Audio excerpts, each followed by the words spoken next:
All right. We're up. We're live. Just two fine gentlemen watching their leader.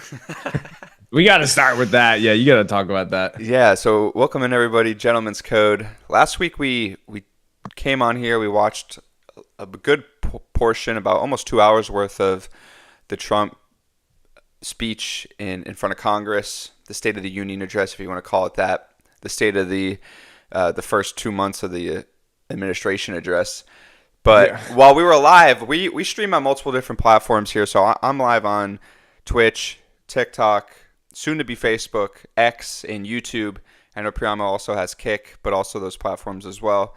And I have the streaming software up, which shows me the multi-stream of who's chatting, but it doesn't show me for TikTok because TikTok has its own live center and data where it's coming through on its own thing. But I usually just close it out as soon as it goes live because it slows down the stream a little bit. It uses up a little more GPU to have some more windows open. But after the stream ended and like a day later, I went on to the TikTok live studio just to see what some of the viewership was looking like. And we had over 1,000 viewers and we had over 250 people commenting during the State of the Union address. And it was pretty typical for what you would think a Trump address would go on TikTok. So yeah, I mean, if you guys are watching on TikTok, make sure to subscribe to me so you guys can see this more, and to follow on YouTube and check us out on some other platforms where we post some more content. But that's TikTok just offers the live stream ability, so we're going to use it. So yeah, I already see the rollers coming through on TikTok. They love the gentleman. Yeah, the gentleman's code on TikTok's a fucking it's a crowd pleaser. A thousand plus. They're in the comments. Bobby was telling me, he said this one guy said, what did he say? Two fine gentlemen. Two fine gentlemen. It was like admiring their leader or something. What a great comment. Admiring their leader.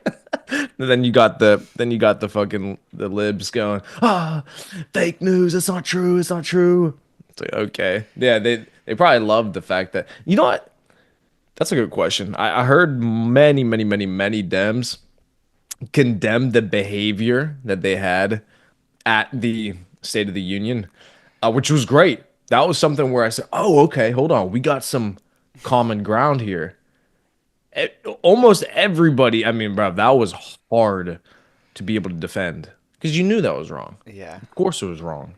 Watching it live, it was clearly you don't do that. That's just what kind of point are you trying to prove by disrespecting the families of people who've had their children killed, and then a 13-year-old boy with brain cancer who just got named to the Secret Service?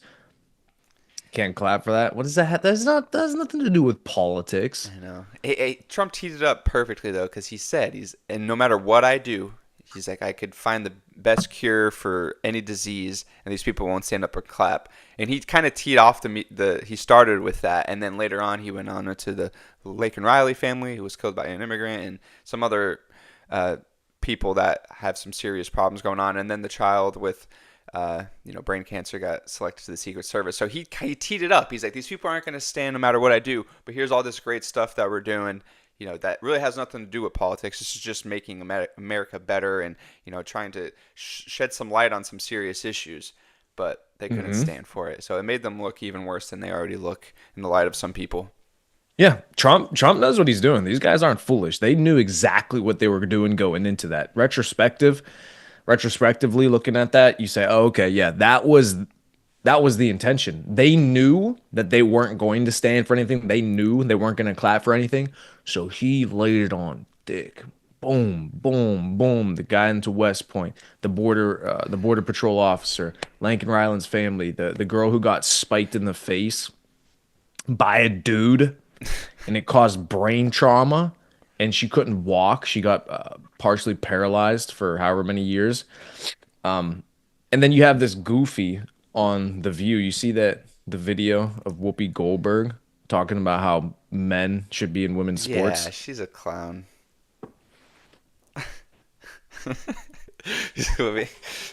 I gotta.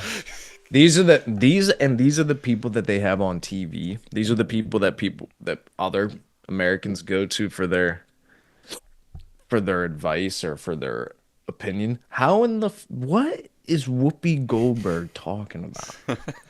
She said Well, saying that men can't be in women's sports is, what you're saying is girls, girls don't know how to play sports. They're not competent. They know what they're doing. These girls can handle themselves. Whoopi, shut the fuck up. Why is there a guy on The View? Because he would destroy you guys every single day. Great point. Yeah, Whoopi, where are the men on The View? Whenever Stephen A came on, he fucking dunked on Yeah, him. Yeah, they know what dude. they're doing. They play both sides of the fence all the time. When they go on TV, they want to show the fence. They want to be on the left side of the fence. Oh, men could play in women's sports. But then as soon as the cameras cut, they're like, oh, well, we got to protect our women and all the da da da. It's they play both sides of the fence for sure. Yeah, it's an interesting time. It's incredible to see people being willing to die on hills that nobody's willing to die on them with, right? The Democrats are willing to die on these 20%, these 80-20 issues where 80% of the population is very clearly for something, and Yeah. 20% are the loud minority where the Democrats are saying, "No, this is the this is the issue that means most to us. We got to make sure that people can make their kids transgender and give them hormone blockers. This is what we need." And then they wonder why Americans are saying, "What the fuck?" No, we're going to push back against that because that's outrageous. Why should you be able to give your children hormone blockers and effectively make them infertile, destroy their hormones, and then by the time they're adults, they're probably going to completely regret the fact that they thought they were a girl trapped in a boy's body. No, they're not. They don't know what the fuck they're talking about. I know they're If kids. your 12-year-old comes up to you and says, "Mom, I want to get a tattoo on my back," you're just gonna be like, "Oh, okay, let's go get him a tattoo." No, you can't. That's the whole point. Oh, 12-year-old, you want? I want to get drink 2 shots of tequila. What are you gonna do? Oh, go You're gonna ahead. say Go ahead, no. Johnny. Make sure you drive home too. Right? Yeah. And here's the keys, buddy. Who are these people? They just no common sense, but it's the revolution of common sense. It's coming back. So So actually, I just remembered something that I wanted to bring up with you, and I know we already picked something to watch, but did you watch Gavin Newsom with Charlie Kirk? I did not. If you've already seen the Tucker thing, let's watch the Gavin Newsom thing, because Gavin Newsom does have kind of a persona about him that what people think about him and what people think about California. And when I know Gavin Newsom from afar, right? I don't live in California. I don't know anything that goes on. But I guess what he's trying to do is he's trying to be that face of the Democrat Party that is going on podcasts, and he is talking a long form content. And I kind of respect him for it because nobody else in that party is willing to do it and shed light on what they actually do on the day to day and talk for an hour in long form podcasts or talk about hard discussions that need to be talked about, which we see people on the right do, like JD Vance went on podcasts, Trump went on podcasts, and Hmm. Vivek and Elon. Everyone that side goes on podcasts. Tulsi Gabbard, they go on podcasts and talk about things. That's kind of their industry, and that's why I believe there was such a large shift towards the right in this past election. But yeah, I mean, it's very interesting because Charlie Kirk really helped Trump win the election with his Turning Point USA program, where he went on college campuses and he actually talks to young people. And I believe that's why we saw a large movement go to the right. So I did catch a little bit of it. I wanted to watch more of it, but I just remembered it because I know we were talking before the stream that we wanted to pick something to watch. We don't have to. We could save it for another day because Gavin Newsom's going to be having more episodes come out. But it's an interesting, conversation that we could listen to. Yeah, Gavin Newsom. I'm interested to see what his ideas are because I didn't see the ceasefire one though, so we should still Yeah, watch that just yeah, because that literally just happened. But let's get one of those. Let's do that one for next week. yep, The reason that those podcasts are good because I just watched the one with Tucker and Cuomo. That's why it's so good to have people with opposing opinions on podcasts, on long format like that, because you understand why you have to have conversation about things to be able to get things done. If you don't have conversations with the people that you disagree with, you're never going to be able to find a common ground. It's going to continue to be division, continue to be problems, continue to be fighting, which is exactly what's happening within Congress, within the House, within the political system or the government system is Democrats, anything that Republicans do or say, they have to be against, which is not the way that you get things done. That's not how you think. You shouldn't think, well, that's my opponent. Anything that they do or believe is wrong. That's not how the world works. Yeah. You can be opposed to people, but it doesn't mean everything that they say is wrong. Then you get yourself into positions where you're going to be off sides on so many issues, because nobody's going to be wrong about everything. So when Cuomo and Tucker were talking, it was good to hear Cuomo's ideas because he's going to bring a different perspective, which is going to make you rethink some of the things that you understand and believe in.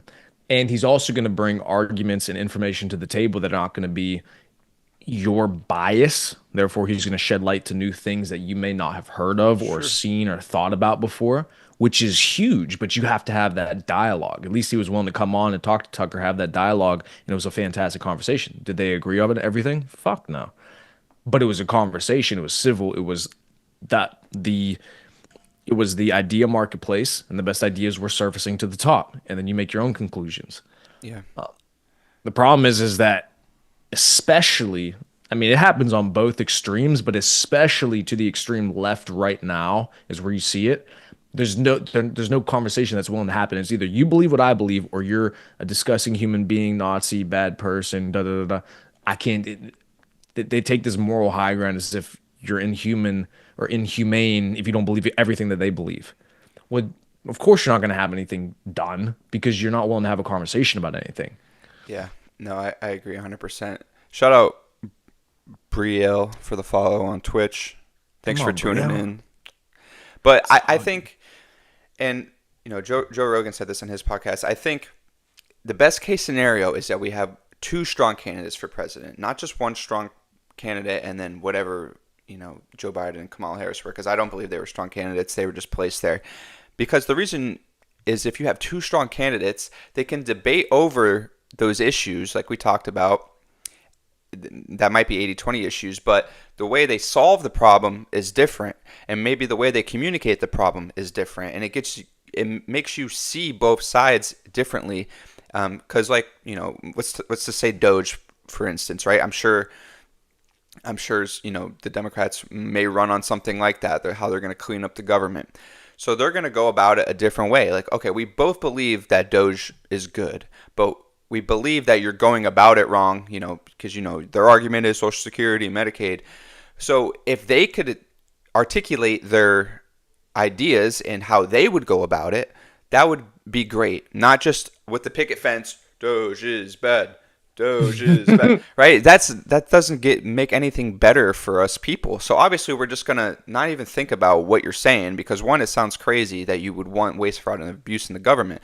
Tell us how you're going to fix it. Tell us how you're going to clean it up. And that's just what we're not getting from one side. So we have to go with the side who's just like, okay, yeah, there's a lot of waste and abuse.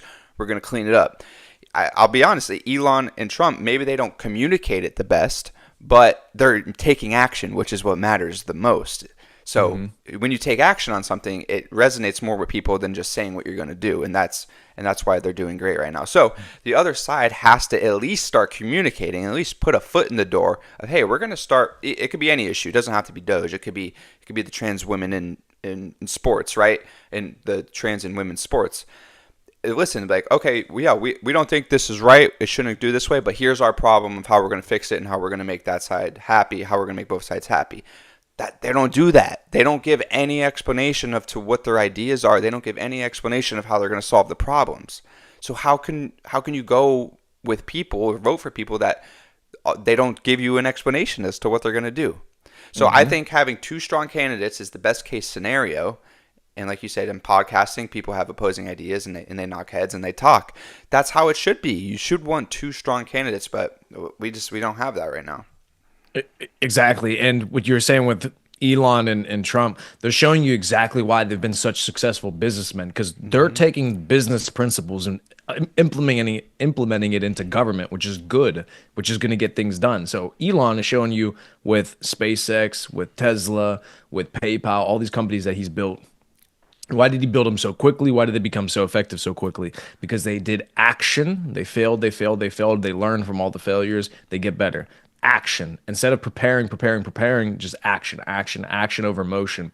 It's exactly what he was doing with Doge. He's saying, okay, listen, I'm willing to risk making mistakes. I'm willing to risk having to hire some people back. I'm willing to risk ruffling some feathers in the pursuit of action, actually doing things, understanding that that's how he's going to learn. Okay, here's a mistake that we made. Cut these people too quick. Didn't know we shouldn't have done that. Okay, but then they're learning. They're getting information. These are highly intelligent, high IQ people. They're going to learn from their mistakes. So they're going to get better, and they're going to get better quickly. That's how you want them to operate. If they were to operate in the at the pace that government normally operates, guess what? Another 4 years goes by, we're still in massive debt, and the company's going to collapse, or the country's going to collapse. Which is one other point before, because I know we're going to jump into this video. The country financially is going to collapse. That's something that people don't want to. Oh, Doge, don't cut back on this. Ladies and gentlemen, you understand that the government will, the country will literally collapse. China owns so much of our US debt. These other nations own so much of our US debt that as the dollar continues to collapse and gets replaced as a world reserve currency, we're going to become enslaved to whatever world power owns, which is likely going to be China. So something has to be done. They can't think more than 5, 10, 15 years down the road. Think about generations. Think about your children. Think about the world that they're going to live in. This country is not going to last the way that it's going. That's a good point. Yeah, $36 trillion in debt. We made $5 trillion last year. The government brought in $5 trillion. It's not sustainable to have a in between a $1 to $2 trillion deficit every single year. You're racking it up. And like you said, that as I believe they're taking a step in the right direction for security in terms of a Bitcoin reserve, because we talk about this all the time, where we think the future of finance is going, and digital assets and in currency. So it's good. That's a step in the right direction. But in terms of debt, like you said, people can't think. People think in terms of like a fiscal year, a fiscal quarter, even like Wall Street. They're looking at, okay, Q2, these are our numbers. You need to be strategically thinking for 10, 20, 30 years. That's what China did. That's why China hasn't been in any wars in 40 years. And all they've been doing is injecting money into the economy and military. So I agree. They need to start taking a long-term strategic look at how they finance the government and how they finance the private sector. And I was going to make one more point, I know, before we get started. Oh, the stock market. You see this week, the stock market, the S&P 500 has a 10% dip. And people losing their minds. Oh, the economy, we're in a recession, economy's crashing. It's like, no. The S&P 500 in the stock market is a global market. Everybody around the world could buy into those. When America is projecting power and is applying tariffs on these countries, China, Canada, Mexico, India, everyone, EU, like everybody's getting a tariff because reciprocal tariffs. We talked about this. You put a tariff on us, we're putting a tariff on you now. That is not good for world investors around the world, right? They're going to be paying more for different goods, services that they get from America, and then vice versa. Americans aren't going to be buying as many as theirs. So inherently, that they have to move their money around. Like they can't just have all their money in the S&P or in Apple or in Nvidia, because that's not going to be as good as a return as if they just start investing in their own companies and they start doing things. So inherently with this news and tariffs, they have to switch money. Money has to be moved around. And I think it's a springboard to just go up higher. And it was a sell-off earlier this week, but I mean, I was looking at the charts. We had a sell-off of 10%, I believe, is in August. So we had a pretty steep drop off in August to in September, and before we started ripping, nobody said anything. Yeah, and then we ripped back up to all time. We were at all time highs on February 19th, 3 weeks ago. So that's what I'm saying. There's no recession. The shit's gonna rip fucking face. This later this year, you guys are hearing it right now. The S&P crypto, this shit's gonna rip face. It's not done. What Trump is doing right now is genius. So for people who don't understand what's going on, first of all, gas prices down, inflation down, price of eggs. Everybody was worried, oh, the price of eggs. Even though that was Biden's administration that left the price of eggs for Trump. He just literally got into office. Price of eggs is coming down. Okay, interesting. Stock market's coming down. What are they doing? Why is he doing this? Trump's not looking at the stock market. He's looking at tariffs, making money, getting the country rich. What's Industrial happening? warehouses, things like that, manufacturing. What's going to happen in the stock market? Jerome Powell and the Fed is going to be forced to do what? Cut rates. Okay? Continue to cut rates. It's bullish for risk assets. DXY is also coming down right now. Bullish for risk assets. Why? Because the US dollar is losing value. Therefore, people are going to move their dollars into assets, risk assets, because they're going to appreciate against the dollar. Okay? Bond yields. Bond yields also coming down. What's that going to force people to do? Places like China, places like the huge U.S. investors, et cetera, they're going to rotate that money out of those bonds into what? Risk assets to get a better yield, right? Because the people don't want to get paid in bonds if the value of the dollar is going down. Therefore, the interest that they're getting paid on those bonds is also going down the value, right? So they're going to put it into risk assets. Where does all that excess U.S. dollars go? Into the S&P, into these world markets, right? So though you're seeing the drawdown right now as Jerome cuts rates and they stimulate the economy and they start to get this thing fucking juiced up again, they end QT, quantitative tightening. They end QT, start injecting liquidity back into the markets. This shit's but I'm nothing good or there's a price to pay for everything. If you want to get massive moves to the upside and you want to be able to benefit from the most gains humanly possible, well, the lower you start, the higher you can go. So you get a drawdown like this, you need to take advantage, accumulate, understanding that there's going to be another leg up higher this year before we hit any kind of bear market or recession. So, no, yeah, go ahead. And we talked about it before, how out of price point most stocks are for most people. The stock market has been straight up vertical since 1975. So realistically, for our generation, young people, most stocks are unaffordable. Most people aren't going to pay $250 for one Tesla stock. It's just not a good return on your investment. So people our age that don't hold a lot of those assets compared to older generations like boomers should be glad that the stock market took a 10% dip. That's your time to get in. That's your time to buy more. And in terms of retirement policies, 401ks and stuff, I understand it. I get it. That's people's retirement money. But at the same time, we think it's going to go up higher as well because just of everything going on. Some guy in here says we don't know what we're talking about on TikTok. He's got to love it. Who's a fucking Joe Schmo stock analyst? Yeah, he's a stock analyst, TikTok commenter. You must not be here for the 2 times a week streaming on charts. The ultimate market. The market professionals. You must not see that stuff. That's all right though. You'll learn. But I know we're carrying on a little bit. We had a video we wanted to watch, but I mean, yeah, it's exciting times. I mean, I think it's realistically while you get the video up, you gotta. It's growing pains. It's building a real economy, and what the economy was for the past 4 years was government injected jobs, and I think it's going to work out better because now a lot of those government jobs that they are cutting. All those smart people, and I guarantee there's a lot of smart people that work in the government in these areas that are not going to go into the private sector. They're going to go work for these big companies. They're going to go inject money in there. Let's see. Let's get this fucking breaking Tucker and Doug. Yapping about the economy and you trade crypto for a living. You have no idea how any of this stuff works. Well, how does it work then, Harry?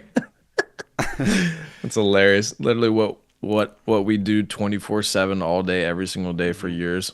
Yeah. We have no idea how the economy works. Yeah. Yeah. No, I have a pretty fantastic idea of how it works. It's also why we made so much money in it. So let's see. Screen 1. And then little Mr. Producer. Can you see? Oh, fuck. Hold on. I got Bauer sitting fucking reels over here. Bauer. Oh, yeah. You can see it, right? You can see my screen? Yeah, it's just a white screen. Can you see the video? Yep. Okay. And sound should be shared. We got double-digit live viewers on my end, so got the fucking X algo cooking. Let's go. Feels like we're on the brink of... But yeah, you guys can see at the top. Tucker and Doug Macgregor, this is reacting to the ceasefire deal between Ukraine and Russia. They just proposed this. Ukraine accepted. They're waiting on Russia to accept. Do you know who this Doug Macgregor is? Does he go through kind of who he is, or because I don't know who he is? I haven't seen this yet either. Oh, okay. Yeah, I have no idea. Of something really catastrophic. I kind of can't shake that feeling. And by catastrophic, I mean some kind of global war. Hope that's not true. But let's just start with what just happened, which is a drone attack on Moscow by the Ukrainians that killed a number of Russians in Moscow. Mm-hmm. Who did that? Why? And what are its effects? Carlson. Come on, Taka.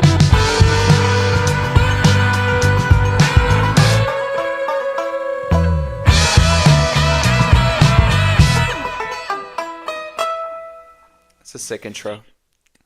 Well, that's an important question. I think the Russians are disappointed in us because they detected we're sincere in terms of wanting to end this conflict. Trump is sincere. Yeah. I mean, that's true. But they don't understand why he does not act to remove this regime, remove this man Zelensky and put a stop to it.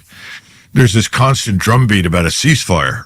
Well, the Russians are highly organized and disciplined. They can stop whenever it makes sense to do so. The Ukrainians are not in the same category. They seem to be a rogue organization now.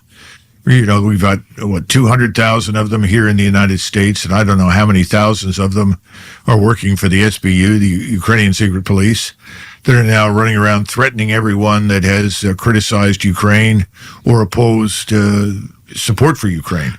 An Alex Jones staffer was just murdered 2 days ago who was on some list put together by the Ukrainian government or its supporters of critics. He was murdered outside of his house. I mean, I don't think it's crazy to think, given the number of assassinations they've pulled off or attempted, that he was killed by them. You think that's possible? Well, I would be very worried about our president. You know, I think the president is very much at risk, and these people seem to know no sense of limitation. They're. Did you see that? I did see that on X. Alex Jones's reporter. Yeah, got shot in front of his house. I did see that. Absolutely ridiculous. Now Tucker's making this connection with the Ukrainian secret police because he was on that list to be murdered. I mean, it's insane. I mean, coming to the U.S. and killing U.S. citizens, if that's true, allegedly, right? I mean, that guy that they found in Palm Beach outside of Trump's golf course had connections to Ukraine. It's not crazy to think, you know, that guy, he would go to D.C. and march with Ukrainian flags and different things. So, I mean, yeah, who knows? Capable of anything. So I hope the Secret Service is on its toes. I'm sure Kash Patel is well aware of this in the FBI. I just don't have any good feelings right now about the Ukrainians. I think they're done. They're finished. They've lost the war. So all of these are sort of acts of vengeance, if you will, last resort. Hurl whatever you have as deep as you can into Russia and just kill, murder, maim as many Russians as possible. But what, to what end? Well, to harm Russians and then try to create the illusion that there is some hope for them, that they can somehow or another mobilize more manpower and put more forces into the field. They can't. They're really scraping the bottom of the barrel. I think the issue right now is the following. The Russians have the initiative, strategic initiative. This war is effectively at an end as far as they're concerned in terms of having won it. They now have to make some decisions. So you have to put yourself not so much in the place of Zelensky. He's irrelevant. The Russians are not surprised by what he's done. I think they're surprised that we haven't intervened to try and stop it. That's what I think they're surprised about. So what they want now, the Russians, is an end to this nonsense. They have several options. They now have concentrations of forces in the northeastern part of Ukraine and down in the southeastern part. They can move at will at any time. They have enough force they can cross in Kherson. They can take Odessa. They can move forward and straight into Kiev. Whatever they do, they have to ask themselves, how far do we want to go to guarantee our security as Russians? And they have never really wanted to go very far. That's never been the intent. But over time, they've been pushed more and more and more to secure more territory to protect themselves. This latest act is probably convincing Russians that they should go straight to the Dnieper River, cross into Kiev, root out this regime, root and branch, cross down south and take Odessa, and turn rump Ukraine into a landlocked country. I'm sure there are people that are arguing for that. There are other Russians who are saying, the hell with this. Let's just crush Ukraine once and for all. This is a permanent cancer. It's not going to go away. People from the West are always going to try and go in and incite them. So let's march to the Romanian and Polish borders, right to Moldova, and be done with this. In the middle of this sits President Putin. And President Putin is nothing if not a very judicious person. He's a very thoughtful person. This is someone who does not act impulsively. I'm sure you saw that. I have. Everything is calculated. So he's going to sit there and say, what do I want to do? What makes the most sense for Russia? Set aside the emotion. And he also knows President Trump, and he says, President Trump wants an end to this. So do I. How do I nudge President Trump and say, help us? We want to end this just as much as you do. Help us a little bit. Can't you rid us of this man Zelensky and this little MI6 CIA-supported cabal that surrounds him? Can't you help us with this? But on the other hand, he's looking at his people, and they're saying, don't depend on anything the West promises. Don't believe anything the West says. So march to the Dnieper, cross the river, end this once and for all. This is the decision point. It's a strategic inflection point in the history of Europe, because you now have a Russian leader with the power, with the capability to do anything he wants. But the average team spends Bomba 50% of their time doing Just work fucking outta about here. work. That's a good long- place to pause This it, is- though, real quick. I think a few points. One, I think his point about Russia thinking, why hasn't the U.S. intervened and put an end to this yet? I think it's because, one, of what the last administration did. They showed so much support for Ukraine that if Trump just came in and completely reversed it, it would look really bad on America if we can't have our morals in line like that from president to president. Because one, I think, in some respects, Ukraine does have a right to its own sovereign land, if it isn't its own country. And the deal with, the NATO and the treaties that they signed in the past was that, Ukraine was Ukraine and Russia did invade Ukraine. So that's one point. So I think that's one reason why we haven't intervened yet, physically, to get in there and say, listen, we're done here. Stop it. Boots on the ground. American soldiers keep in peace. The second part that I found interesting was that he said that Russia now has a leader that pretty much has control over Europe because, one, economically, they fund oil and gas to Europe and prop them up economically. Second of all, militarily, we know that he could just keep going west and take all of Europe. Nobody's going to stop him besides the U.S. We've talked about this. U.S. funds over 60% of NATO. It's all of our equipment. It's all of our strategic thinking and planning for the most part. So if he really wanted to, he could just take all of Ukraine like this guy's saying. He could just do it, and people want him to do it. But it just comes at the relationship of the U.S. Mm-hmm. Exactly. And people say that Putin's a dictator. He's this horrible guy. Hey, listen. Is he a dictator? Technically, yeah. He doesn't have elections. He's been in power since the 90s. Fair, right? Is he a perfect leader? No. Well, is he a perfect democratic leader? No. Is he a strong leader? Is he a good leader? Yes. There's a lot of Russian people that absolutely adore him. This is why he's been able to stay in power for so many years. And he's very calculated, as this gentleman is saying, very calculated in the way that he operates. This is why he's been able to maintain power for so long. Has he killed political opponents? Yeah. Has he, allegedly, has he done things to, rig the elections and just listen, you could argue all these sorts of things.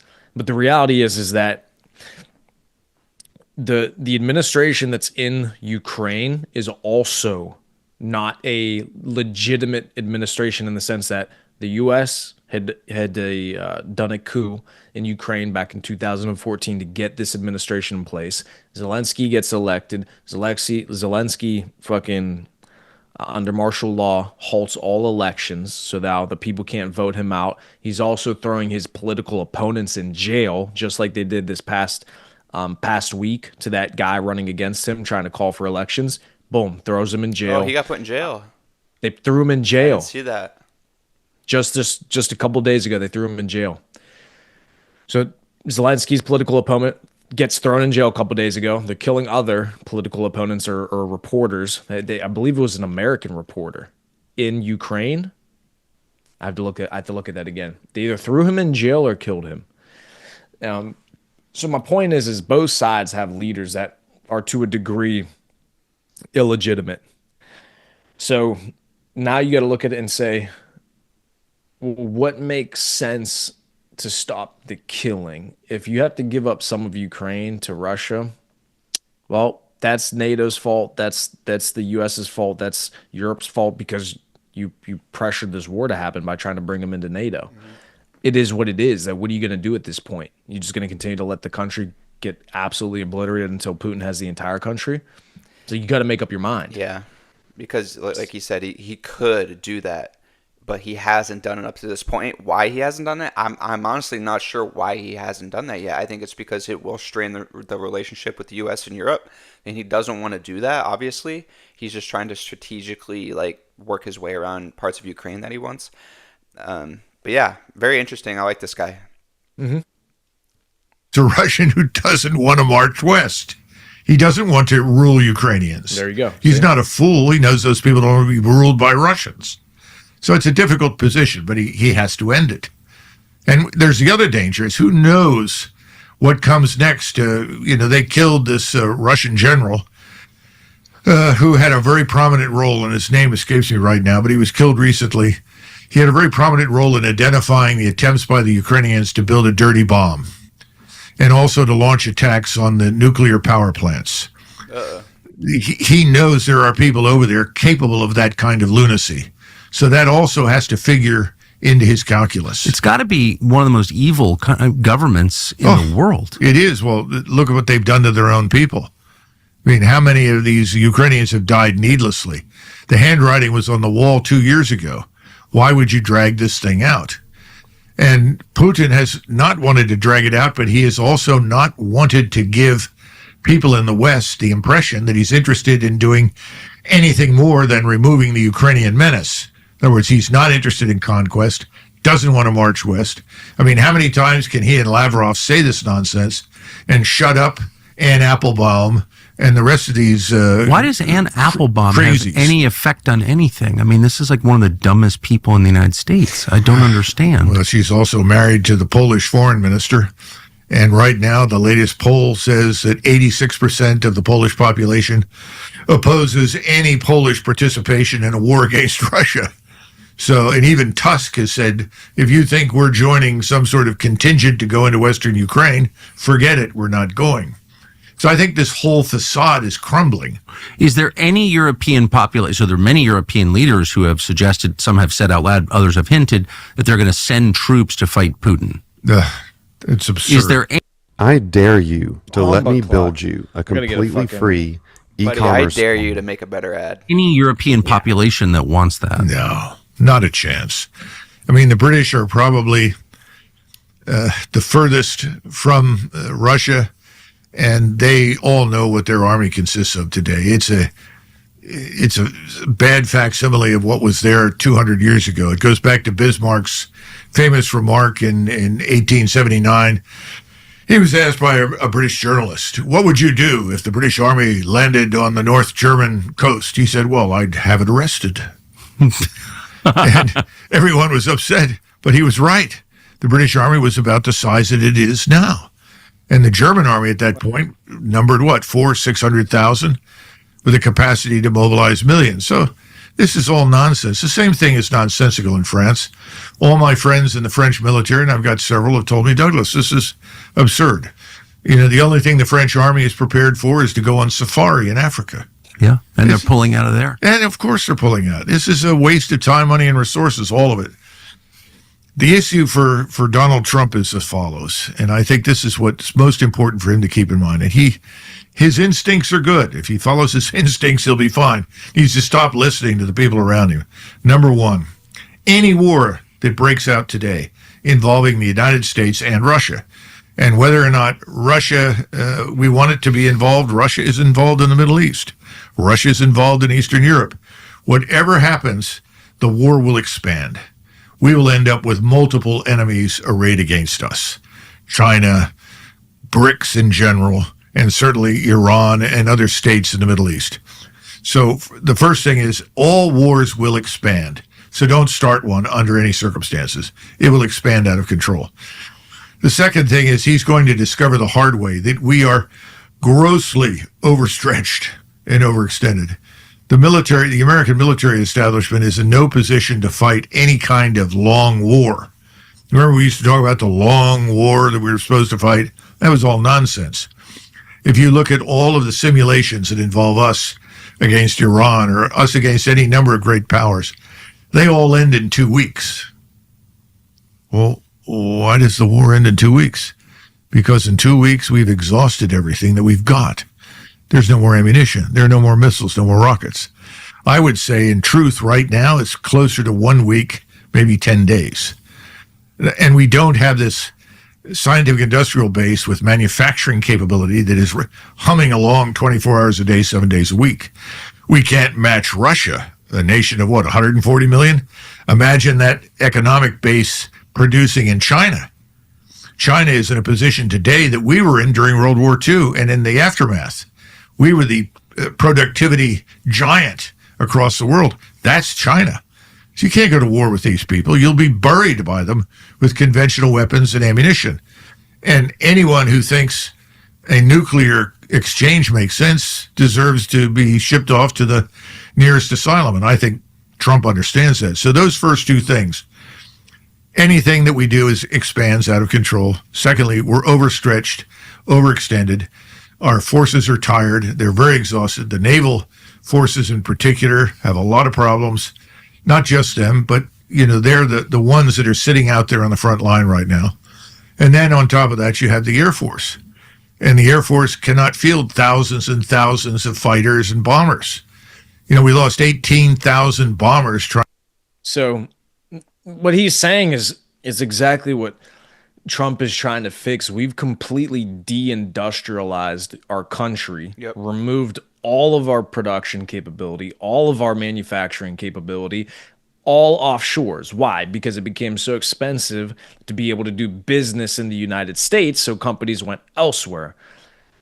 Tariffs is trying to bring these companies this manufacturing ability, this ability to produce, mobilize, manufacture, most importantly, back to the U.S. so that this isn't the situation that we're in. What he's saying about China is a fantastic point. That's why the U.S. was so formidable in World War II and World War I, is because our industrialization of our country, we were able to produce more than any other country and go fight around the world. Now, what are we producing? Mm-hmm. We're not producing anything, and most of our scientists are fucking coming out of universities that are woke. They're not worried about national security. They're worried about doing studies about how kids should have fucking be able to get hormone blockers, bullshit like that. So one thing I think, that I slightly disagree with this guy on is with, I agree definitely with the manufacturing with China. China could get weapons up and running so quick. Ships could get them built in a week. But one thing strategically, yes, I agree the U.S. is spread way too far across the globe. We need to condense back at home base for a little bit and, like we said, reindustrialize and re-strategize in that aspect, get out of different pockets of the world that we don't need to be in. But I actually said this before, China hasn't fought a war in over 40 years.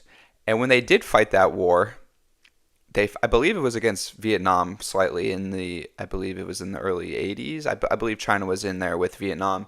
They were there for not even a year.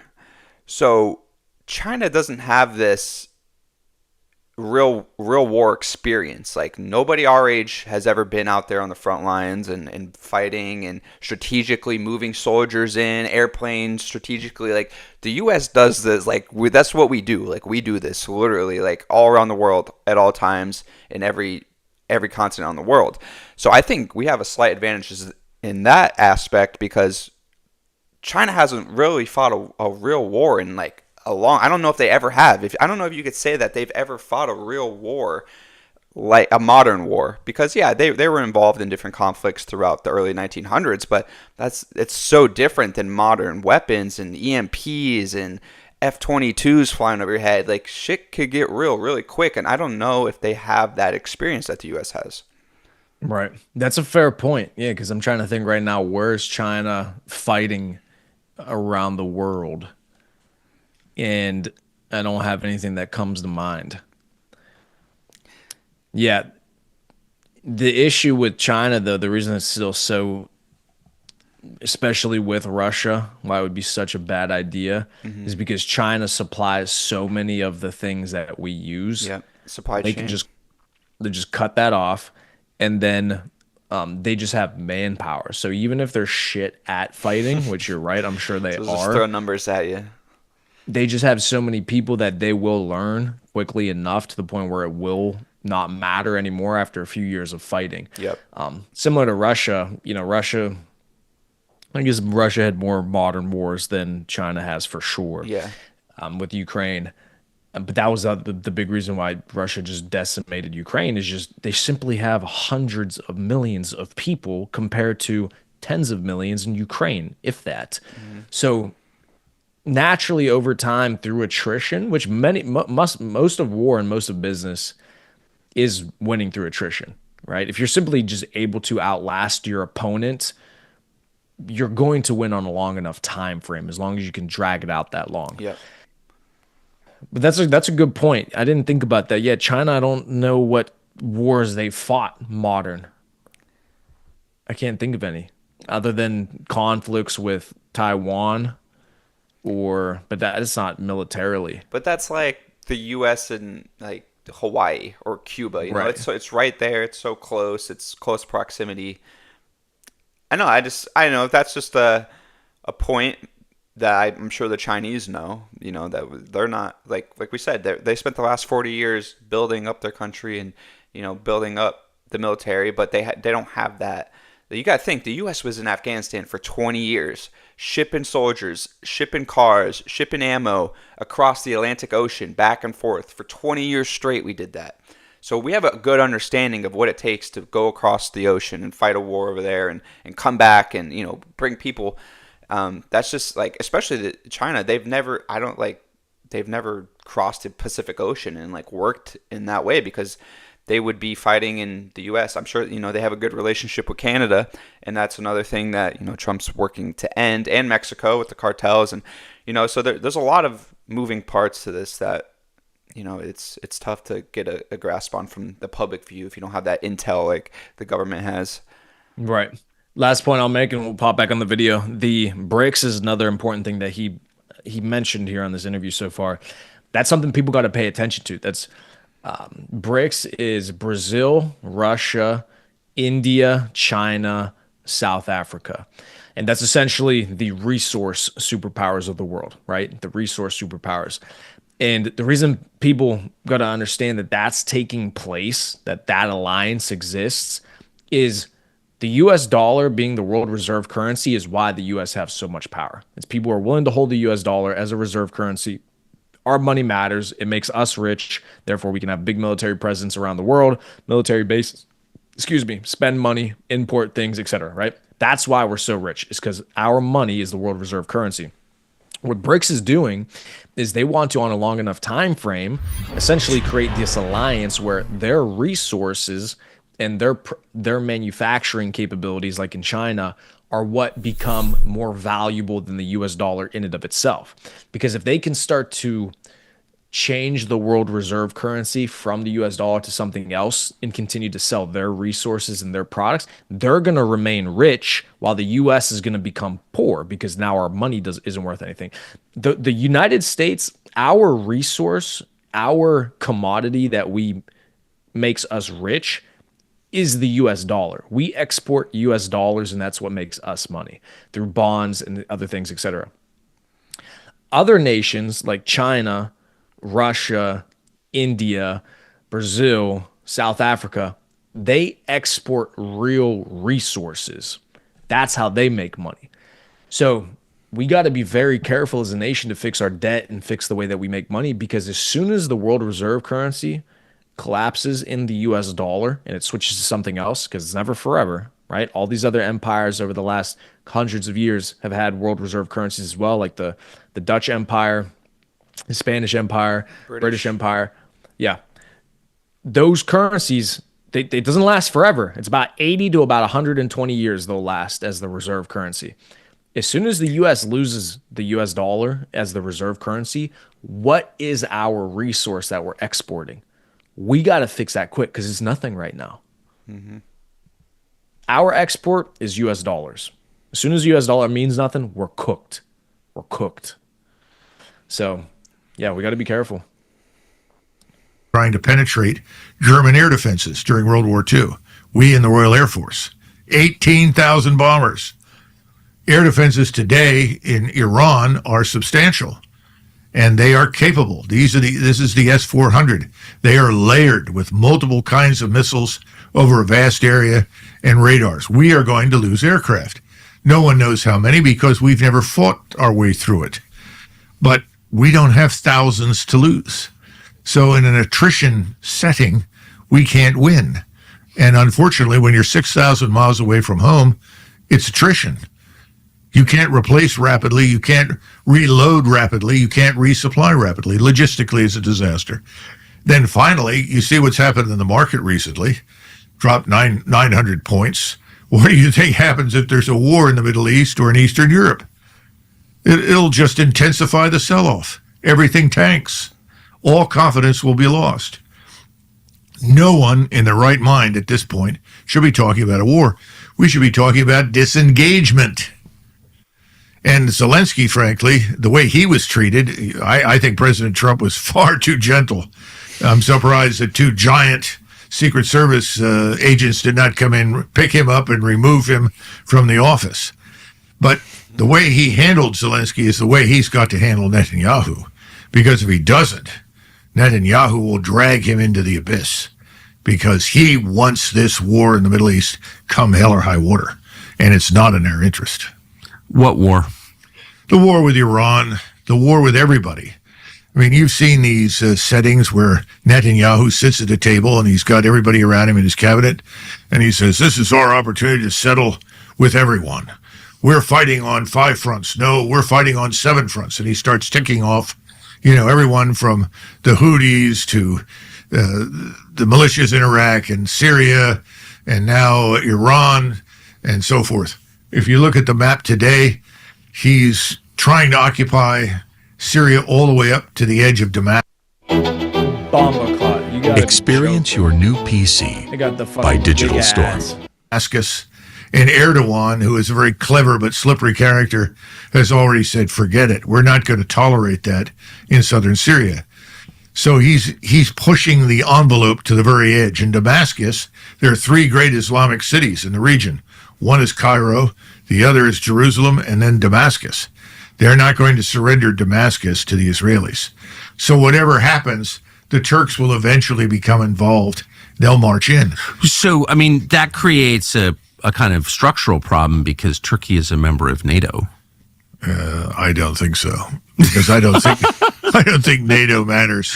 Maybe you're right. I don't think it has for a long time. Well, it matters in a material sense. We just use the name NATO to wage a war against Russia for 3 years that we lost. Yeah. So, but that would be the end of NATO, right? Well, if what we're talking about will end everything that we're accustomed to, the rules-based order, which just means our global hegemony in military and economic terms.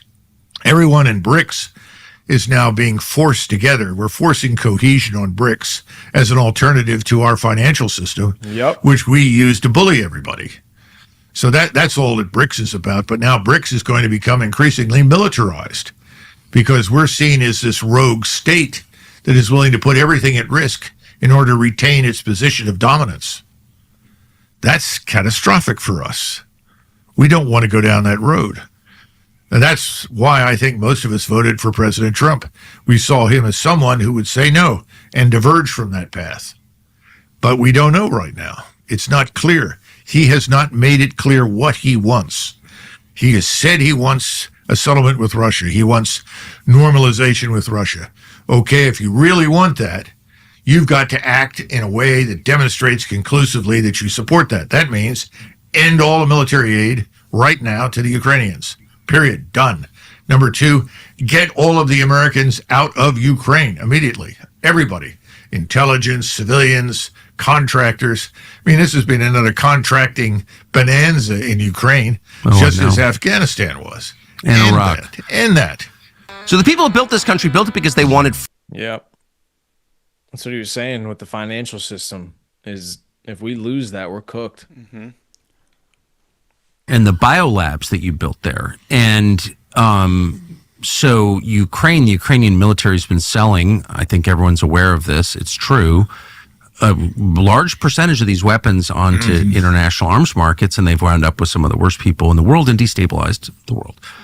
But there's been no attempt by any agency in the U.S. government that I'm aware of to keep track of where they are. And moreover, the CIA has lied about that. So, well, Tucker, let's face it, the CIA is a black hole. We don't really know what goes into it, and we're not really sure what comes out of it other than destruction. You know, wherever the CIA dabbles and moves in, we end up with subversion, revolution, disintegration.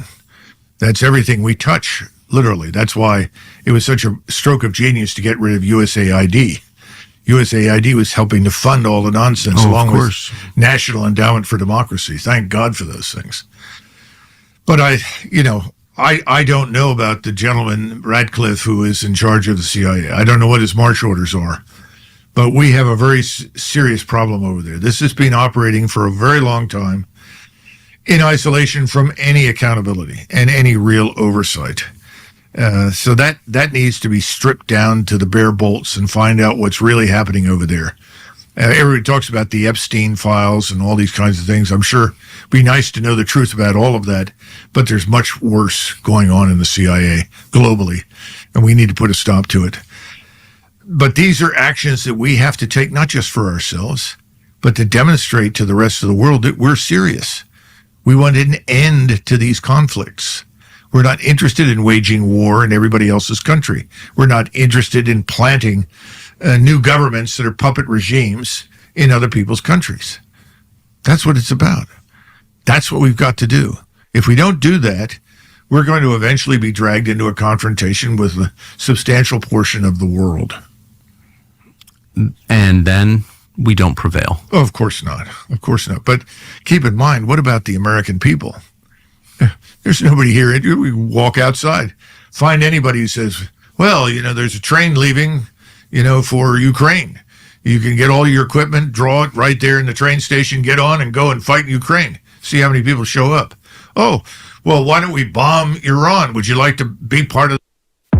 Exactly. People who are calling for war would never go to war for themselves. Get it!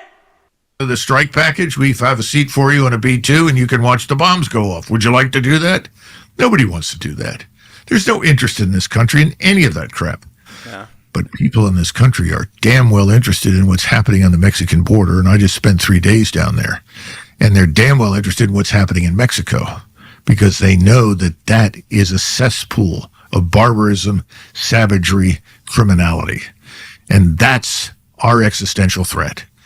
Not China, not Russia, not Iran, not anywhere. We can manage those things.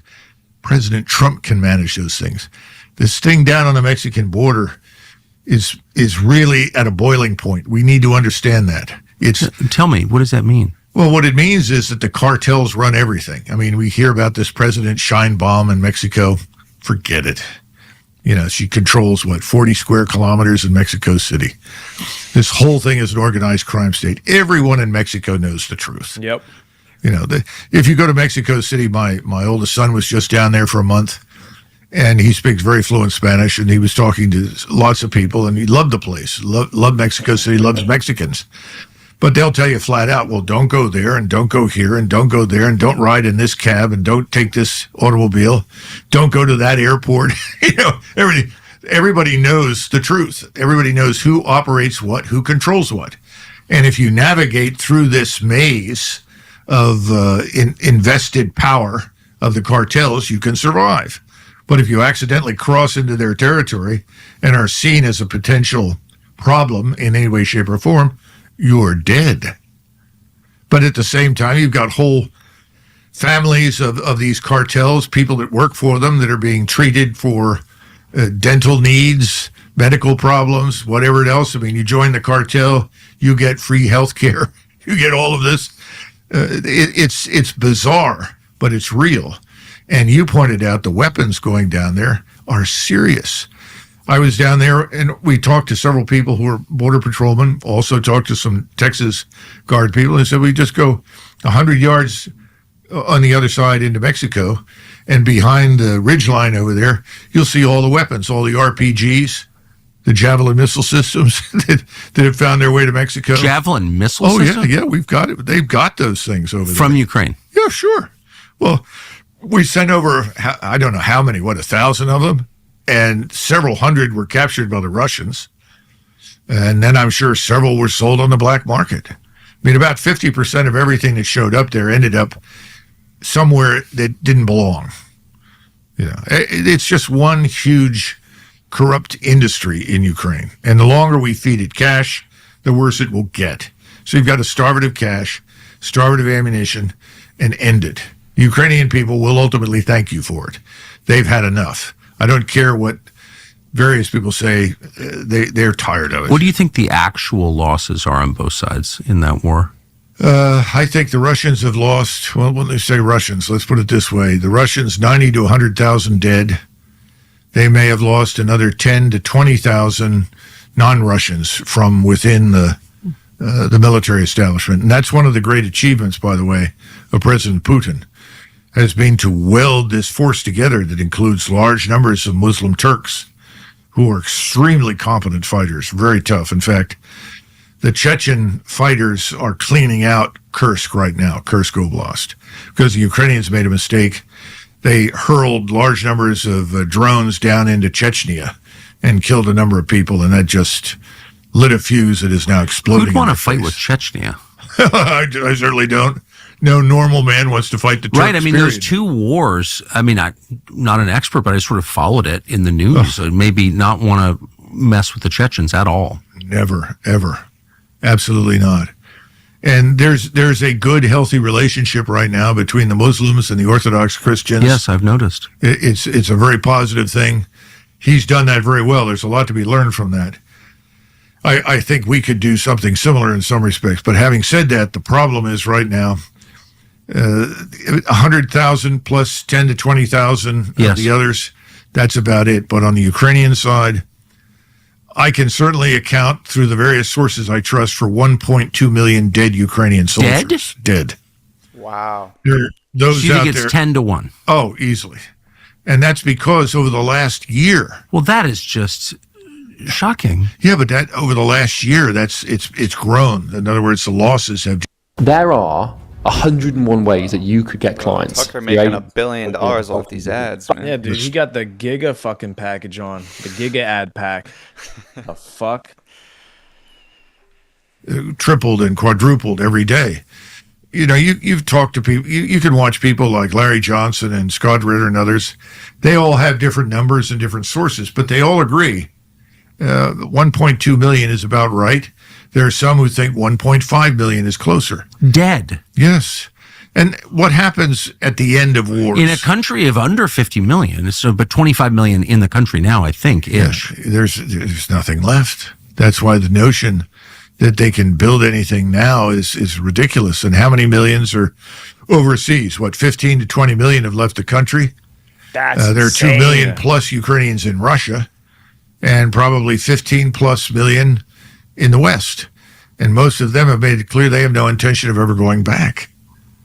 So this is killed, for all intents and purposes, for the foreseeable future, the Ukrainian nation. But these things happen at the end of wars. Most of the Germans killed in the military towards the end of the Second World War were killed in the last 9 months. Max Hastings wrote a book about it. I can't remember the exact title. It wasn't perfect, but it wasn't a bad illustration of what was going on. When armies are retreating and they've lost their air and missile defense, they've lost their logistics. In other words, the units are breaking down because they can't feed themselves. They can't protect themselves. So it becomes not immediately every man for himself, but the units try to fight their way through to get back home. And that's what the Ukrainians have done. But as they're doing that, the problem today is with all of these unmanned systems and the surveillance that the Russians have, they can be killed in great numbers as they're running away, as they're leaving. And they're not running away because they're cowards. Nobody will tell you the Ukrainians are cowards. It's absolutely unacceptable. These are very brave, courageous people, just like the Russians. But they have no chance. And so they're being driven in front of the advancing Russians. And people say, well, why are the Russians advancing so slowly? Because from the very beginning, Putin has not wanted to kill large numbers of Orthodox Christian Slavs. It's not been his aim. Yeah, well, it's definitely the aim of the West. Oh my! Look at these biolabs. Isn't that pretty clear from what we've seen? It's pretty clear. And this whole, if you take 3 steps back, I mean, Ukraine is not even the point. The point is destroying Putin. And if you can killing Russia and breaking it up. And if you kill large numbers of Ukrainians, I think for many of the people behind this, that was seen as a collateral damage or even a bonus. I hate to make that point, but I agree completely. I mean, killing Christians around the world is the actual subtext to our foreign policy. Someone has handed me this. This is just out. Ukraine backs U.S. proposal for 30-day ceasefire with Russia. I'm going to read this to you if you don't mind. Mm-hmm. Ukraine, quote, expressed readiness to accept a U.S. proposal for an immediate 30-day ceasefire with Russia. The two countries said in a joint statement after a key meeting between U.S. and Ukrainian officials in Saudi Arabia. A ceasefire, if implemented, would be a major diplomatic breakthrough. This is Rubio, quote, the Secretary of State. The ball is now in their court. We hope the Russians will reciprocate. The U.S. agreed to lift its suspension on intelligence sharing with Ukraine and resume weapons shipments to the country, which were paused 10 days ago. That makes no sense. After weeks of pressuring the Ukrainians, the U.S. side signaled the pressure is now on Russia. Quote, if the Russians say no, we will know what the impediment is here, said Marco Rubio. National Security Advisor Mike Waltz said Ukraine not only accepted the U.S. proposal, but also presented its principles for a comprehensive peace deal, which includes security guarantees that it requires. Waltz also made clear to his team that all fighting needs to stop, not just air and missile strikes. Before you negotiate, you need to stop shooting at each other. That's what the president wanted to see, said Marco Rubio. The U.S. and Ukraine also agreed to conclude as soon as possible, quote, a comprehensive agreement for developing Ukraine's critical mineral resources. It wasn't clear if this meant that they would sign the deal that they'd been talking about. Steve Witkoff, President Trump's global envoy, is visiting Moscow on Thursday to meet with President Putin and discuss this. What's your response to that? Well, I think there's some positive things in there, but we're missing the boat with the Russians again. We don't understand that if Ukraine is going to be neutral, why are we continuing to supply it with weapons at this stage? It's the Ukrainians that have to stop fighting. The Russians will stop when they see evidence that the Ukrainian force is defeated or quits. That hasn't happened yet, not with these attacks that just occurred over Moscow. So the Russians are asking the question, you're the ones keeping this monster alive. You created the monster is fatally wounded, and you keep putting it on life support. Do you really want an end to this war? I mean, imagine if we were dealing with a similar enemy in Mexico, and we found out that the Russians and the Chinese had provided vast quantities of equipment and assistance to the Mexicans who were trying to fight us and regain control of the Southwest. And we defeated them and driven them back out of the country, and they refused to stop. They continue to fight. We say, well, if you want this war to end, tell them to stop fighting, put down their weapons, and back out. And if they won't do that, then we have to do what? March into Mexico and crush them. I mean, this is the best analogy that I can come up with to make people understand what we're dealing with. So if you want normalized relations with Russia, go back to what we said at the beginning. End the military support for this heinous regime. This is guilty of all sorts of terrible war crimes anyway. All the things that Russia was accused of are things that the Ukrainians have done. So let's get out of this. Well, they tried to, and they assassinated people. They tried to assassinate a couple people I know personally. Yes. Well, fact, not guessing. So, I consider that government, not the Ukrainians. I think the Ukrainians, as you said, are valiant and decent. And an awful lot of them are Christians. I know a lot of Ukrainians, and I couldn't think more highly of them. But I think that their government is totally evil. Completely. And so here's the thinking as far as I understand it. What do I know? But my strong sense is that the Trump White House wants an end to this war. The president campaigned on it. He thinks it's within his grasp. He also wants a more normalized relationship with Russia. He grieves over Russia's now permanent alliance with China. He sees how bad that is. It's not fixable. But bringing Russia a little bit closer back to the West is a good thing. I think I'm describing his thinking fairly. But for the purposes of making a deal, the thought is that you can't make a deal from a position of weakness. And so you have to show your teeth in order to get the other side to come to better terms. That's the idea behind throwing more weapons to Ukraine. Well, how do you assess that? It's delusional. It's leading down the wrong path. If you want this to end, then stop it. You stop supplying it and get our people out of Ukraine. Make it very clear we're out of this. No more weapons, no more cash. We're finished. The British and the French can't come in and make up for that. Neither can the Germans. So that's all nonsense. You saw this Euro summit. They're going to assemble, almost $1 trillion to beef up defense in these countries. Good luck. I don't see that occurring in Europe at all, because the average Europeans are saying, for what? They look at what's happening and they no longer believe this myth. The Russians are coming. The Russians are coming. The Russians are coming. They're going to be on I-95 in northern Jersey tomorrow night. Come on, the Russians are coming. We have to kill them here. You hear Republicans say this all the time. Crap. Republican senators, really the worst group in the country, in my opinion, short of Antifa. But, it's a really good deal for us because we're killing all these European Christians there, so we don't have to kill them here. Yeah. And they say that out loud. Well, they said that Lyndon Johnson was like, well, if we don't kill them here now in Vietnam, we're going to be fighting them in Los Angeles. So we got to get them now. Come on, that was ridiculous. I heard General Abizaid make the same stupid statement in 2004. Well, we have to kill these Islamist terrorists here in Iraq, or we'll be fighting them in our own country.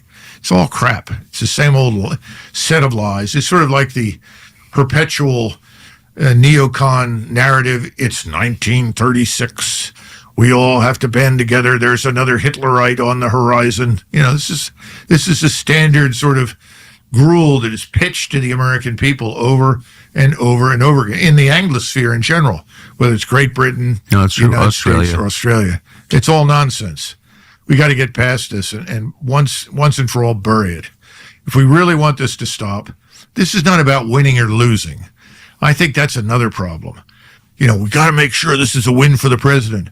A win for the president is an end to this war, period. Mm-hmm. Number two, what are our interests in Ukraine? Tell me what they are. What are the strategic interests that justify intervention in that country? Why can't you stay organized? I've experienced this myself. The interest would be the resources. Control, it would be the mineral resources in the land, because they changed the law in Ukraine to be able to allow U.S. corporations to start buying up farmland in Ukraine. So clearly they wanted something to do with the resources that are in that country, which is also a big reason why Crimea was important for Russia to take over, because of all those natural resources. It's money. And there's ports there. A lot of ports. Yep. So clearly there's a, what's it called? Clearly, crypto, huh? VTC over 84K ski. Back on the up ski. Yeah, reclaim of 84K is big. Hilarious. What did Logan say? Oh yeah. That is a bit bullish. Again, though, like, again, if you're gonna be putting all that resources and U.S. U.S. coming in and buying up land and stuff, that's not gonna make Russia happy. It's not what Russia wants. They don't want the U.S. in Ukraine just setting up shop. Like, all right, yeah, we're gonna start extracting minerals. We're gonna start doing this, doing that. So, I agree with this guy. I don't understand if you're gonna sign a ceasefire. Why are we sending you more weapons? That kind of defeats the whole purpose of the ceasefire, doesn't it? Like, I agree. No, I agree for sure. Yeah. Why? So Tucker was saying, oh, well, because you got to be able to negotiate from a position of power. You got to show your teeth so you can get the best peace terms that you possibly can. But I agree with this guy.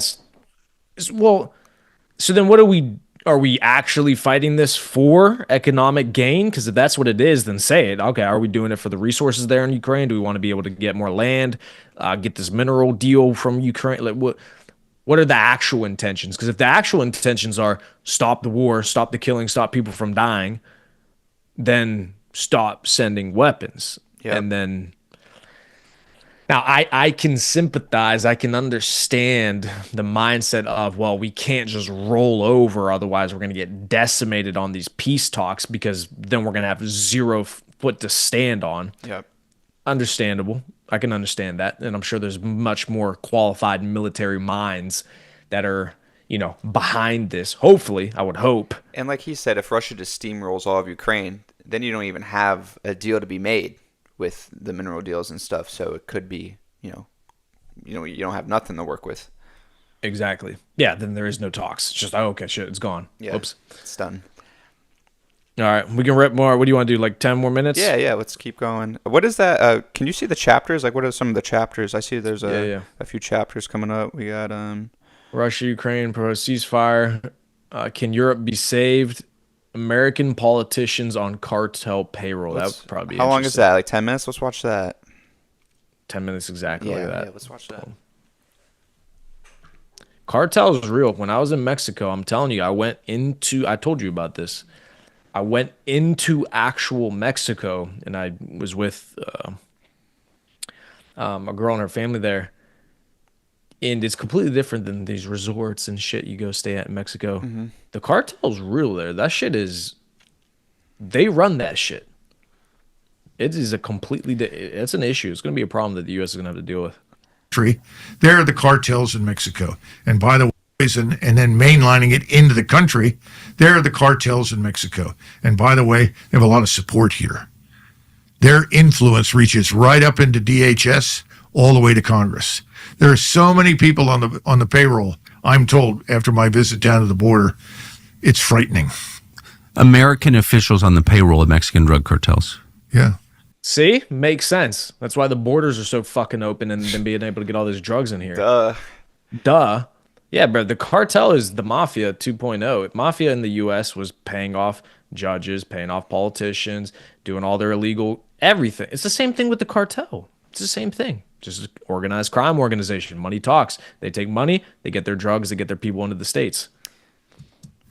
The other thing, as an example, I said, well, have we stopped everything? And, you talk to sheriffs, and I went down there and talked to a great man, and he's a huge supporter of President Trump, as I am. And I walked into his office, this building, and here's this life-size photograph of Donald Trump pointing at you. I thought it was Trump. I mean, I really did. I said, my God, how'd the president get here ahead of all of us? It was about the same time that Vance and Tulsi and Hegseth went to Eagle Pass. And this was Kinney County, and this was Sheriff Coe. And Sheriff Coe says, oh, things have gotten so much better. That's right. The optics are much better. There are no longer thousands of people marching over the border anymore.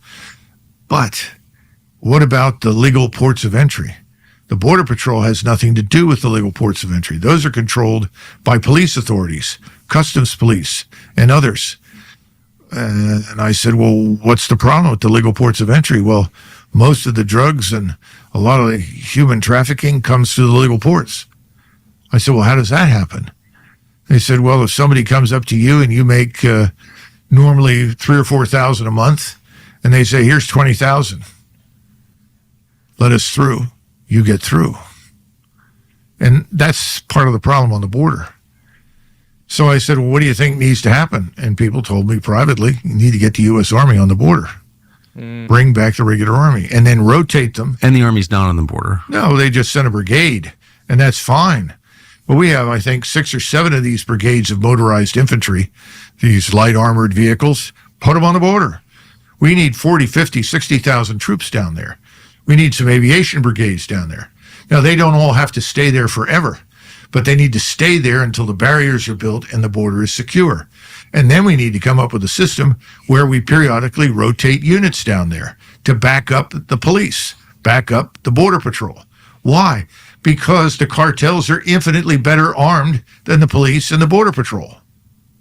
They have Javelin missile systems. Yes. Yes.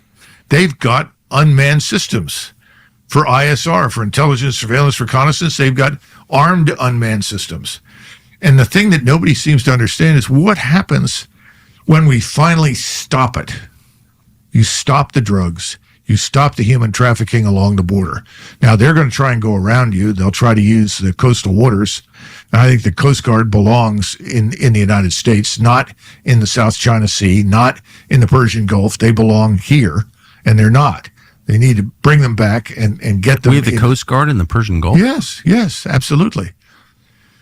We got to get them back into the coastal waters. Whose coast are we guarding? Well, not ours. Let's be frank. That's the problem. And they're going to try and find other ways. They will fly people up to North America. You know Michael Yon. He studied all of this. I know him well, yeah. He's done great work down there. All these camps that the American federal government has actually helped to fund these non-governmental organizations in order to sponsor millions of people to invade our country and give them phones. You know the routine. I do. They're still there. Those camps are still there. Somebody needs to go down and torch those things. In other words, it needs to be scorched earth down there. Get rid of this. And you have to put the Army on the border to ensure that these barriers are built and you have truly a secure border. You need the Coast Guard at sea for the same purpose. Now, once that's done, you can ratchet back. However, what happens when the money stops? You're in the cartels. You make billions of dollars every year. Truckloads of $800,000 in greenbacks go across the border from north to south. What happens when that stops? We'll be at war, Tucker. We'll be at war. These people aren't going to go gently into the night. We're cutting them off. No matter where you are politically, I think every American knew ratio and average thing lost. That's the party that ruled Mexico from. They didn't when the lost the party that ruled Mexico from the revolution up until Vicente Fox. Mm-hmm. They had deals with, they had sort of had a stasis. Mm-hmm. And the second that arrangement collapsed, the country fell in. I mean, they had a more reform-minded government, but the country fell into basically a civil war that it's been in ever since. Right? I mean, the cartels and now they run the country. They run the country, yeah. And of course, we have the problem with arguably 50 million illegals inside the United States. 30 million is what most of the people watching the borders and watching the camps down in Darien in Panama say have come into the country. And we want to deport these people. And absolutely, we need to. It will help us enormously. I mean, how are we paying for their health care? How are we paying for all the things that they want and need? Well, we're printing money. This is a burden on our society, not a benefit. Everybody says, well, that's not true. Their immigrants are a benefit. Legal immigrants can be a benefit. Not these people. They're not a benefit, and they need to go. Well, how do you do that? And historically, when Herbert Hoover directed the removal of 9 million Mexicans after the stock market crashed to open up jobs for Americans. Remember, Americans won't do those jobs? Guess what? When there was no work, they were going to do all of those jobs. And he said, I've got to get these people out before Americans take shots at them because they want their jobs. Okay, he moved 9 million out. FDR moved 3.5 million. Truman moved out over 2 million. Eisenhower moved out another 1.5. How did this happen? Put the Army in charge. United States Army, supplemented by the police and the National Guard. Do not pay somebody to build you a Shopify store, because I'm going to do it free with 20 handpicked products by myself. And they organized it and executed it. We've got to do that. How many of those people are sleeper cells for various terrorist organizations around the world that want to do us harm? Well, I'm sure Tulsi Gabbard can come on here and talk about it. She knows more about it than probably any of us at this point. But I don't know how many, but I know there are a lot. And we should be very concerned about that. And I don't see anybody expressing that concern anywhere. And which is one of the reasons I went down there with some really great people to show me around and explain these things. Now, I want everybody to understand the people that you've got on the border, with very few exceptions, are trying very hard to do the right thing. All these sheriffs are. But they all admit privately that the problem is bigger than they are. And that's why the federal government has to have a role. The federal government also has to have a zone where it can operate. You need at least a mile, mile and a half, 2 miles into the United States where you can take over and arrest people that get through. Right now, we have this big problem with you get into the United States and everything changes. That's got to stop. Excuse me. All of these things are far more important than what is happening today in the Middle East. When I say far more important, I'm saying for us as Americans. I'm not saying that what happens in Gaza is irrelevant. It isn't. It's terrible. What's happening on the West Bank is terrible. We should be doing everything in our power to stop this mass murder. The American people don't see it. They don't hear about it. They don't even hear about what happens to Christians all over the Middle East that are being killed. I mean, the photographs that come to me in a steady stream from people over there are frightening. They're murdering Alawites. They're murdering Orthodox Christians. They're murdering Roman Catholics in Syria. We helped to create this chaos in Syria. So did Netanyahu. At some point, our friend Erdogan needs to come down and restore some measure of order. I think that's inevitable. Somebody's got to take control of that place and run it. It's not going to run itself. But these things are not our things. Does that make sense? Of course it does. Of course it does. No, our priorities have been hijacked by other countries. And it's distressing because it does seem like the problems that we face now, will determine whether the United States, remains. Makes it. Yeah, thank you. Nicely. Right. But makes it. So, is it still it? Hold on.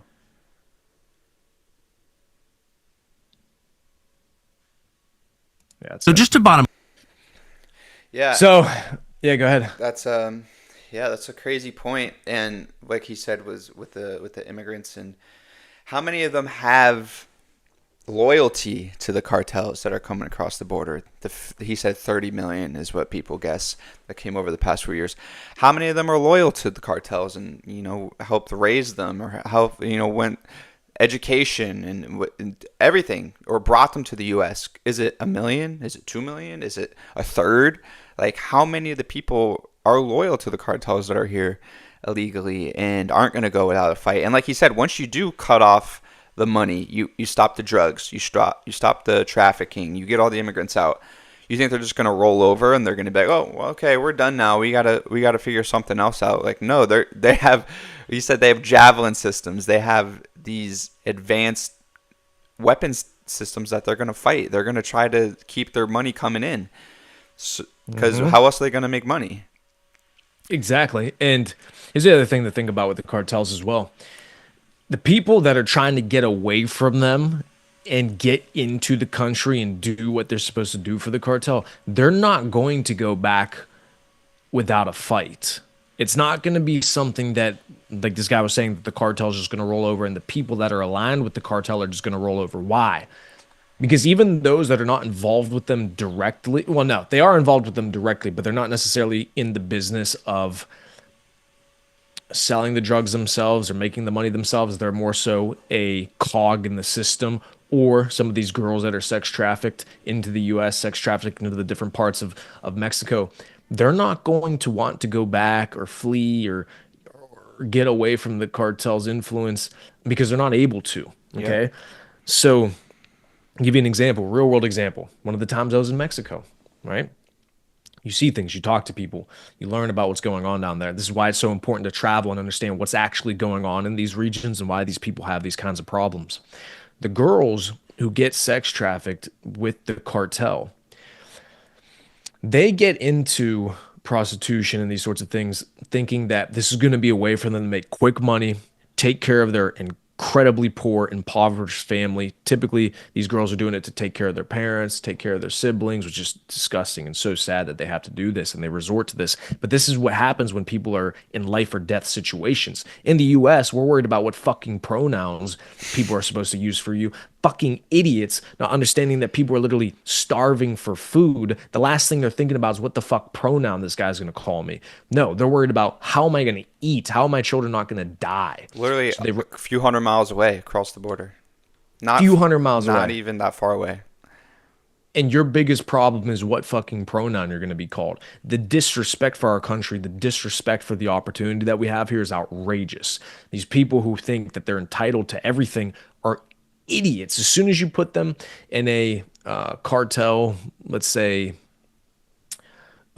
environment, and they're having to deal with the cartel, you think they're going to be looking at them like, you misgendered me. No, you got to call me this. You got to call me that. No, do you think they're even going to think about what fucking sex they are? No, they're going to think about, am I going to be alive today or tomorrow? Morons. The point I was making is these girls and these, so not only the girls who are into the prostitution, but the gentlemen or the people, not gentlemen, I call them gentlemen, the people that get into the selling of the drugs, you can't just leave the cartel. These girls, they'll try to flee when they're done doing the prostitution. They've made enough money or they've had enough of it. They'll try to leave. Cartel finds them, boom, bullet in the back of them. They kill them. Once you start, you can never leave. Yeah. There's no leaving.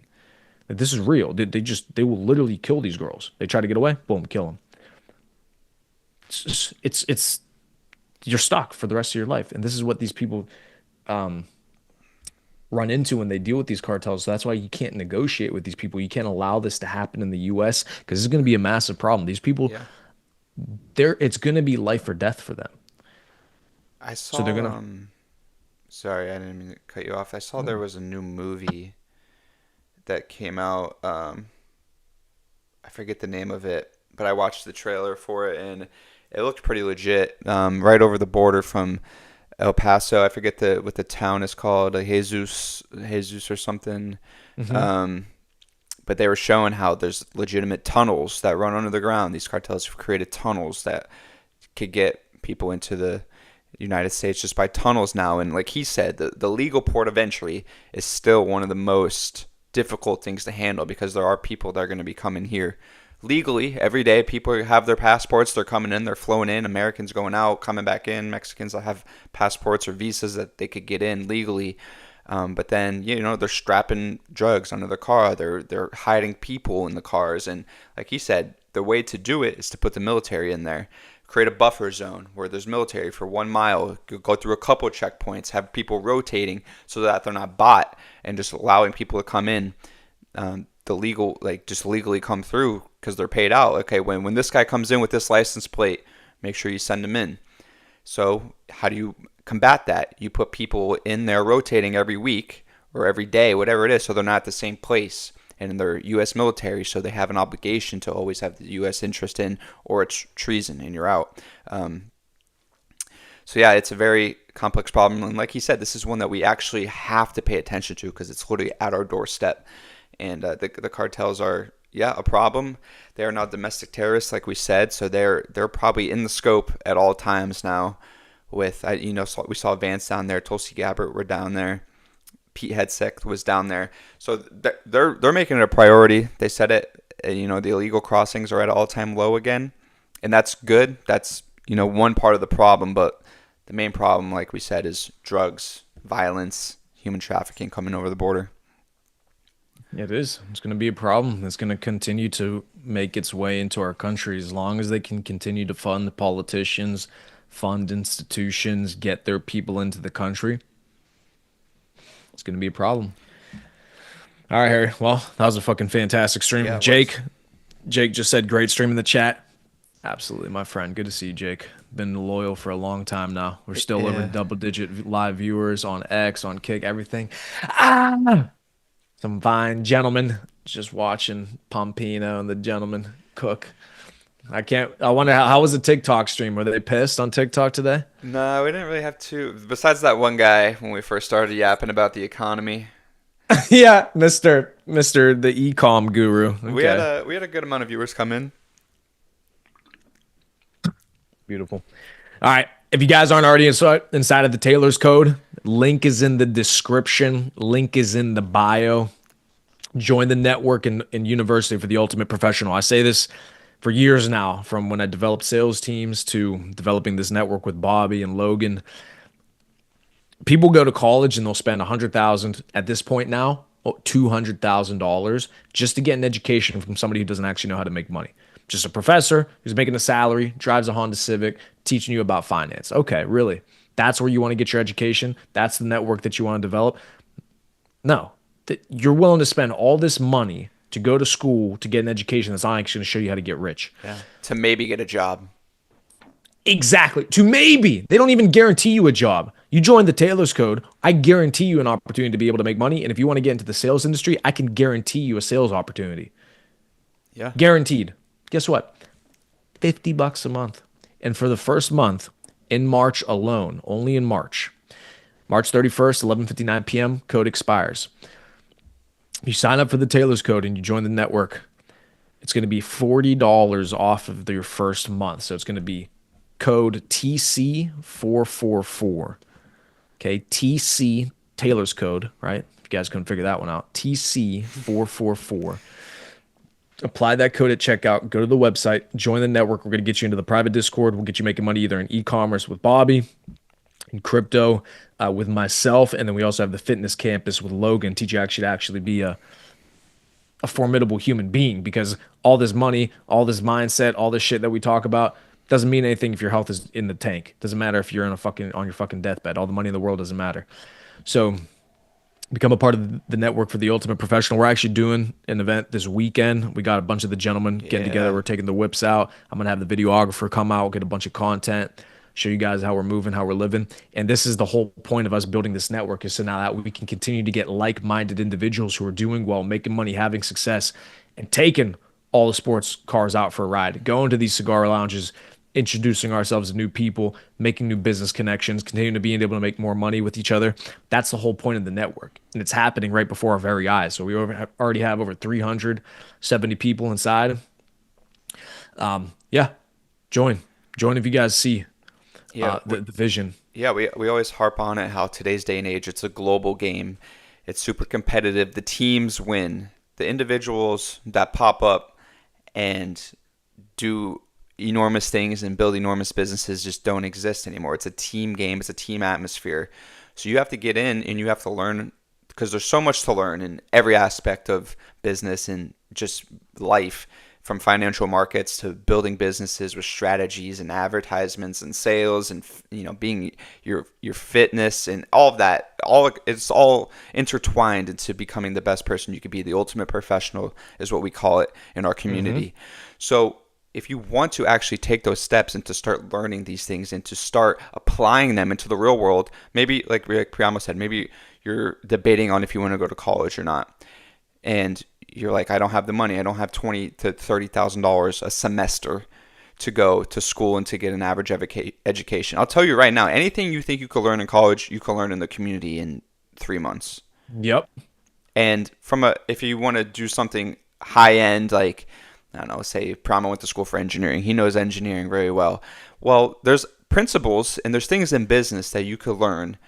Maybe not a physics aspect, but real life appliances. If you want to build businesses and you want to generate money, which is what everybody wants to do, you have to understand how to do that. And how to make money is applying yourself, reaching out, sales, and then advertising, creating graphics, creating different things that people actually see so they know who you are. So there's all different layers to it, but you can learn all different things inside the Taylor's Code. So I would definitely go apply. Check out the link in our descriptions wherever you're watching this. It'll be there. Yep. Yeah. On Bobby's stream, make sure you guys check his out too. So he has the link as well for the Taylor's Code. What's your discount code? My discount code is the same as yours. TC444. Fantastic. All right, ladies and gentlemen, we'll see you guys inside.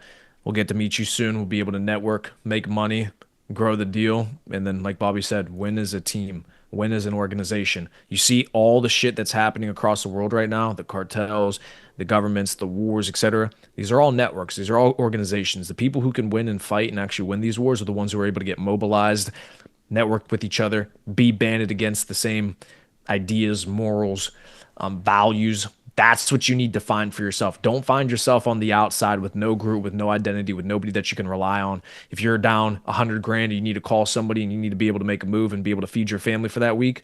Be a part of a network where they can help you with that. So these things, there's value to these things. Absolutely. So yeah, outside of that, I'm going to do a little Mr. Producer. We got all them hoes.